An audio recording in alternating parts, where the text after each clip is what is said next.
किसी भी भाषा में उसका व्याकरण, उसका शब्दकोश, उसकी वाक्य रचना बहुत ही महत्वपूर्ण होती है। यदि हम उस वाक्य रचना के संपूर्ण नियमों का भली भांति पालन करते हैं, तभी हम उस भाषा की गरिमा को सुरक्षित रख सकते हैं। सामान्यतः देखने में यह आता है, भारत जैसे देश में अनेक भाषाभाषी लोग रहते हैं, संप्रदाय रहते हैं। उन सबका अपना भाषा के प्रति नियंत्रण और सम्मान होता है। सिंधी भाई सिंधी बोलते हैं, पंजाबी पंजाबी भाषा का प्रयोग करते हैं, बघेली, बुंदेली, मालवी, निमाड़ी, हिब्रू, उर्दू, अरबी, फारसी, मराठी, तेलुगु, तमिल, अनेक अनेक भाषाएं।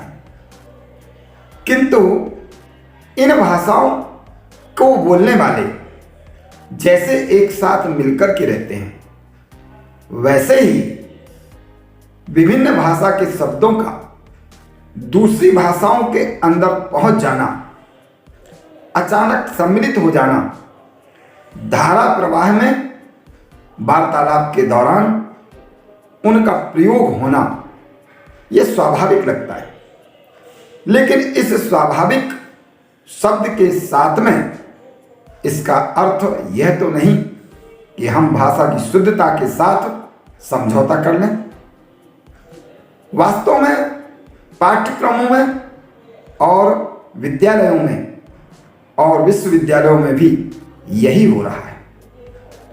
मैं कक्षा 11वीं और 12वीं की हिंदी पढ़ाता हूँ। उसमें ध्यान में आता है कि उर्दू के, अरबी के, फारसी के और अंग्रेजी के साथ में कुछ अन्य भाषाओं के शब्द भी आते हैं। लेखक उन्हें धड़ल्ले के साथ बहुत अधिक प्रयोग करते हैं, लिखते हैं और उनके उपसर्ग भी, उनके प्रत्यय भी, उनके मुहावरे भी अब हिंदी के साथ मिल गए हैं, हिंदी के साथ जुड़ गए। तो क्या हिंदी की शुद्धता प्रभावित नहीं होती? मेरे एक मित्र हैं जो महाराष्ट्र के निवासी हैं। मराठी में एक भी शब्द यदि उच्चारण की दृष्टि से ठीक नहीं रहा, वो टोक देते हैं, रोक देते हैं और उसको शुद्ध करते हैं। हमारे एक मित्र संस्कृत के परम विद्वान प्रकांड ब्राह्मण हैं। यदि हम संस्कृत के किसी श्लोक में थोड़ा भी उच्चारण दोष से ग्रसित होते हैं तो वह रोक देते हैं और सुधार के लिए अनेक बार हमसे अभ्यास कराते हैं। यहाँ तक कि अंतर्राष्ट्रीय भाषा संपर्क भाषा के रूप में अंग्रेजी स्थापित है और अंग्रेजी में थोड़ी भी गलती होती है तो अंग्रेजी थोड़ी थोड़ी जानने वाला शिक्षक भी उसमें त्रुटि निकाल देता है, रोक देता है और सुधार करवा देता है। अंग्रेजी में सुधार करवाया जाता है, मराठी में सुधार करवाया जाता है, संस्कृत में सुधार करवाया जाता है। हिंदी के साथ ये अन्याय क्यों कि जैसे चाहो वैसे बोलो, जो चाहो वो बोलो। शुद्ध होना चाहिए हमारी भाषा, क्योंकि ये हमारी मातृभाषा है। आज बहुत दुखद है कि 9 हिंदी भाषी प्रदेश जो क वर्ग में आते हैं उनको छोड़कर शेष प्रदेशों में अपने अपनी भाषाओं के प्रति सम्मान है और हम भी उन भाषाओं को सीखने का प्रयास करते हैं, उनके साथ संपर्क स्थापित करते हैं।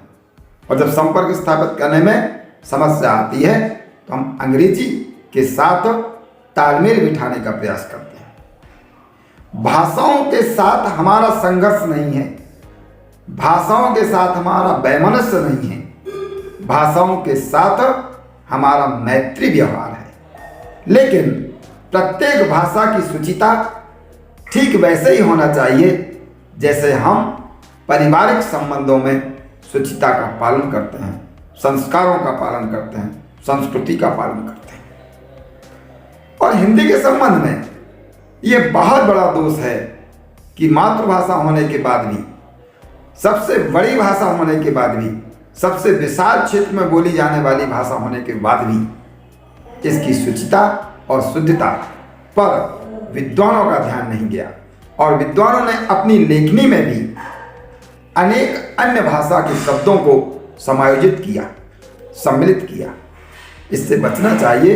मैं कक्षा 11वीं 12वीं की हिंदी जो CBSE पाठ्यक्रमों में चलती है उससे पूरी तरह असहमत हूँ। उसमें लिए गए अनेकानेक पाठों से भी मैं पूरी तरह असहमत हूँ। हम स्नातक और स्नातकोत्तर में विभिन्न भाषाओं का साहित्य पढ़ते हैं, उनका इतिहास पढ़ते हैं, उनके लेखकों, कवियों और उनके शब्दकोश को विकसित होते हुए देखते हैं, उपन्यासों को पढ़ते हैं और उनके प्रश्नों के उत्तरों को लिखते हैं। लेकिन किसी भाषा की जो बुनियाद होती है वह क्या होता है? वह होता है उसका अक्षर, वह होता है उसका वर्ण, वह होती है उसकी ध्वनि, और उसे लिखा जाता है वह होती है उसकी लिपि। बड़े सौभाग्य का विषय है कि भारत में बोली जाने वाली हिंदी भाषा की लिपि देवनागरी लिपि है। और देवनागरी लिपि वाली यह हिंदी आज विश्व के अनेक देशों में सिखाई जाती है और सीखने के लिए लोग ललायत हैं। तो जब सीखने की शुरुआत होती है तो वह होती है अक्षरों से, और हिंदी में अक्षर होते हैं 52, ठीक अंग्रेजी से 2 गुने। तो इसका प्रभाव भी 2 गुना है। इसके स्वर होते हैं 11 और शेष व्यंजन होते हैं, और इस प्रकार से स्वर व्यंजनों को मिलाकर के यह 52 अक्षरों की भाषा है जिसे हम हिंदी कहते हैं। लेकिन इसमें बहुत महत्वपूर्ण बात यह है कि हमें लगातार इन 52 अक्षरों को याद करना, बोलना और इनका सही उच्चारण करना आना चाहिए।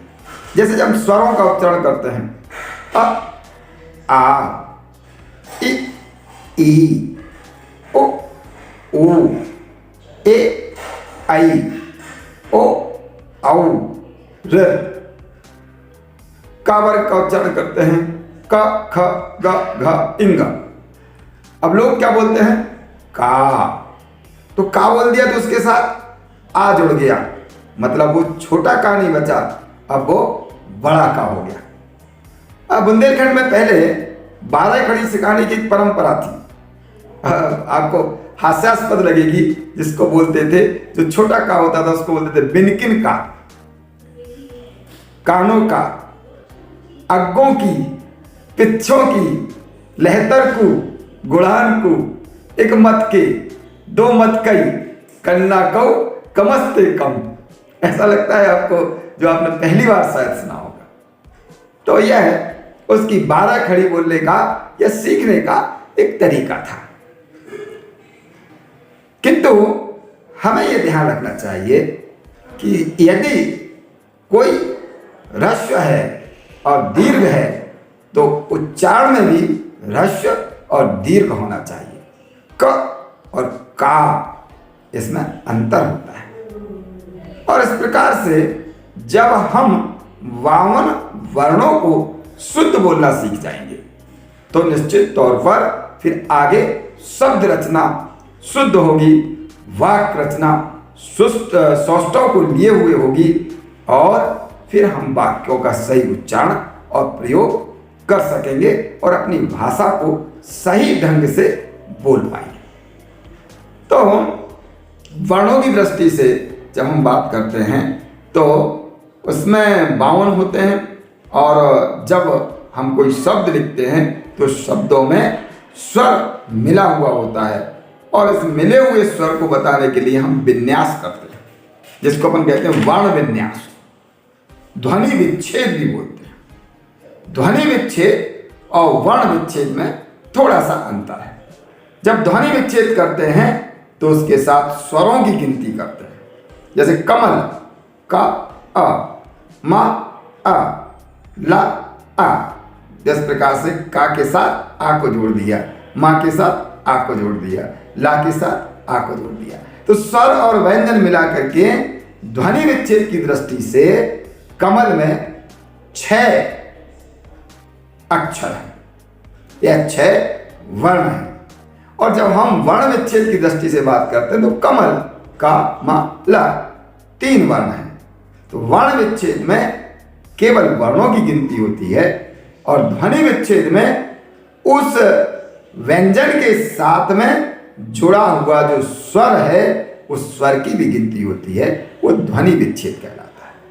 तो वर्ण विच्छेद और ध्वनि विच्छेद को जब हम भली भांति समझेंगे, उच्चारण सही करेंगे, उच्चारण दोष से मुक्त होगा तो हम अपनी भाषा की गरिमा बचा सकेंगे। यद्यपि इसके लिए अनेक कारक जिम्मेवार हैं, क्षेत्र जिम्मेवार है, हमारी स्थानीय बोलियां जिम्मेवार हैं, हमारे परिवार के वातावरण और लोगों का बोलचाल भी इसके लिए जिम्मेवार है। मालवी, निमाड़ी, बघेली, बुंदेली, ये जितने भी प्रकार की क्षेत्र में बोले जाने वाली बोलियां हैं जो एक लंबे समय से पीढ़ी दर पीढ़ी हम बोलते आए हैं, और उसके कारण भी हिंदी में उस बोली के शब्दों का समावेश होना और लगातार हमारी बातचीत के दौरान उनका स्फुटित होना, हमारे मुंह से अचानक फूट पड़ना, ये स्वाभाविक भी है। लेकिन धीरे धीरे अभ्यास के द्वारा हम अपनी भाषा को शुद्ध कर सकते हैं, क्योंकि शुद्ध भाषा में ही सरस्वती का निवास हो सकता है।